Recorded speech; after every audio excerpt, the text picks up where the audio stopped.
नमस्कार मंडळी, माझं नाव मनस्वी आणि स्वागत आहे पुन्हा एकदा नवीन ब्लॉगमध्ये. काल पप्पांचं हॉस्पिटलचं काम होतं म्हणून ते नगरला आले होते.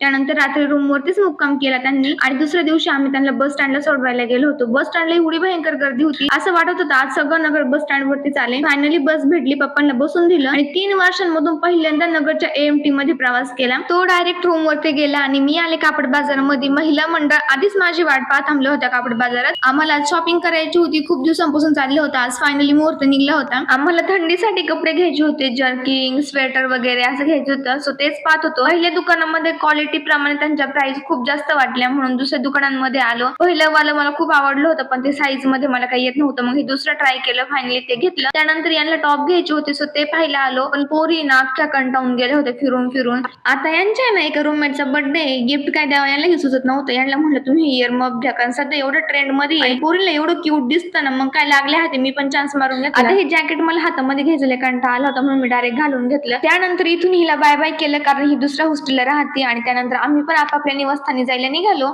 आमच्या तनुबाईला पाणीपुरी खायची इच्छा झाली होती, सो दिवसाचा शेवट पाणीपुरी खाऊन केला. Tata bye bye.